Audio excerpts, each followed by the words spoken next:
बलिदान चलचित्र हेरेर म गएँ माइतीघर चलचित्र हेर्न, जसलाई रोहित अधिकारीले निर्माण गरेका छन् अनि मिलन तामाङले निर्देशन गरेका छन्। रोहित अधिकारीले बनाएको चलचित्र माइतीघर र सन्तोष सेनले निर्देशन गरेको चलचित्र बलिदान बीच केही समय अगाडिसम्म, यानि कि जेनजी प्रदर्शन हुनुभन्दा अगाडिसम्म एकदमै ठुलो टकराव थियो नेपाली सिने बजारमा। तर जेनजीको आन्दोलन पछाडि जसरी सरकार परिवर्तन भयो, त्यसरी नै यिनीहरू बीचको युद्ध पनि परिवर्तन भएर पूर्ण विराम लागेको थियो। र फाइनली आजदेखि यी दुई चलचित्र सँगसँगै हरिबहादुरको जुत्ता चलचित्र पनि रिलिजमा आइसकेको छ थिएटरहरुमा। देशव्यापी रूपमा रिलिज भएको चलचित्र बलिदान अनि माइतीघर हेरिसकेको छु मैले। बलिदानको रिभ्यू अलरेडी मैले गरिसकेको छु, माथि च्यानलमा छ, गएर हेर्न सक्नुहुनेछ। सो माइतीघर चलचित्र कस्तो लाग्यो त्यसको बारेमा कुराकानी गरौँ। माइतीघर चलचित्रमा धीरज मगर, उपासना सिंह ठकुरी, प्रकाश सपुत लगायतका कलाकारहरूको मुख्य अभिनय रहेको छ। साँच्चै माग्ने बुढाको पनि मुख्य भूमिका रहेको छ। र त्यस्तै गरेर एकजना नेपाली पुराना कलाकार युवराज लामालाई पनि हामीले देख्न सक्नेछौँ एउटा मुख्य कलाकारको रूपमा।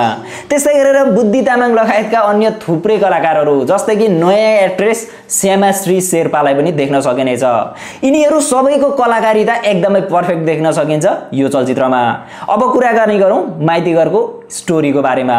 विशेष गरेर माइतीघर चलचित्रमा लभ स्टोरी र जातीयताको बारेमा देखाउन प्रयास गरिएको छ। विशेष गरेर यो माइतीघर चलचित्रमा तामाङ समुदायको इतिहासको बारेमा, तामाङ समुदायको कल्चरको बारेमा र उनीहरूको विवाहदेखि लिएर हरेक कुराहरूको बारेमा, विशेष गरेर चेलीमाइती बीचको सम्बन्धको बारेमा पनि देखाइएको छ। सो इन्ट्रेस्टिङली हेर्नु पर्दा यो चलचित्रमा नयाँ तरिकाले कुनै स्टोरीलाई राखिएको त छैन, तर पुरानै तरिकाका जसरी हामीले योभन्दा अगाडि दयाहाङ राई लगायतका कलाकारहरूको यस्तै लभ स्टोरी अनि कल्चरल मुभीहरू हेर्न पाउँथ्यौँ।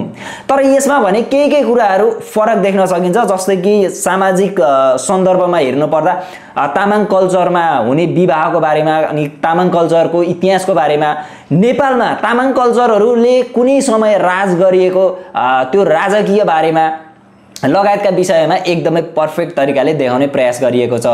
रोहित अधिकारीले धेरै अगाडिदेखि भन्दै माइतीघर चलचित्र एकदमै उत्कृष्ट चलचित्र बनेको छ। सायद स्टोरी वाइजमा भन्ने हो भने माइतीघर चलचित्र पनि एकदमै राम्रो बनेको छ, जसरी बलिदान चलचित्र बनेको छ। अनि अर्को कुरा के भने बुद्धि तामाङलाई फरक तरिकाले हेर्न सकिनेछ। अनि अर्को कुरा के भने बुद्धि तामाङलाई अलिक फरक क्यारेक्टरमा देख्न सकिनेछ सधैँ हेरिरहेको क्यारेक्टर भन्दा। श्यामाश्री शेर्पाको एक्टिङ एकदमै बवाल लाग्यो मलाई। उपासना सिंह ठकुरीको पनि बवाल देखिएको छ, तर उपासना सिंह ठकुरी भन्दा यता हाम्रो श्यामाश्री शेर्पाको पहिलो मुभी भएको कारणले गर्दा पनि एकदमै बेटर देखिएको हुन सक्छ। अनि प्रकाश सपुत, धीरज मगर लगायतका कलाकारहरूको त्यो उनीहरू बीचको टकरावदेखि लिएर उनीहरू बीचमा हुने त्यो सस्पेन्सहरू एकदमै परफेक्ट देखिएको छ, एकदमै बवाल देखिएको छ। फिल्ममा प्रयोग भएका ब्याकग्राउन्ड म्युजिकहरू, फिल्ममा प्रयोग भएका गीतहरू जो दुईजना योभन्दा अगाडि रिलिज भएको एउटा गीत थियो, फेरि फिल्ममा पनि अर्को गीत हेर्न पाइनेछ जहाँ दुईजना एक्टर र एक्ट्रेस को पर्फर्मेन्स देख्न सकिन्छ, प्रकाश सपुत र अर्की हाम्री एक्ट्रेसको। त्यस्तै गरेर उनीहरूको त्यो गीतदेखि लिएर अर्को बिजिएमदेखि लिएर हरेक कुराहरू परफेक्ट युज भएको छ। अनि लोकेसन वाइज कुराकानी गर्ने पर्दा नेपालका डाँडा काँडाहरू एकदमै बवाल देखिएको छ। माइतीघर एउटा पुरानो नेपाली चलचित्र हो, त्यसैको नयाँ भर्जन जस्तो पनि देख्न सकिन्छ कता कता हेर्ने हो भने। बाँकी कुराहरूमा माइतीघरको जुन ट्रेलरमा देखाइएको छ त्यहाँका केही कुराहरू त लिक भइसकेका छन्, अर्थात् भनौँ स्पोइलर भइसकेका छन् ट्रेलरबाट पनि केही कुराहरू। सो तपाईले पनि हेर्नु भएको छैन भने हेर्न जान सक्नुहुनेछ, तपाईको पैसा असुल हुनेछ, यो मेरो ग्यारेन्टी भयो। तपाईले हेर्नु भयो भने कस्तो लाग्यो यो चलचित्र कमेन्ट गर्नुहोला।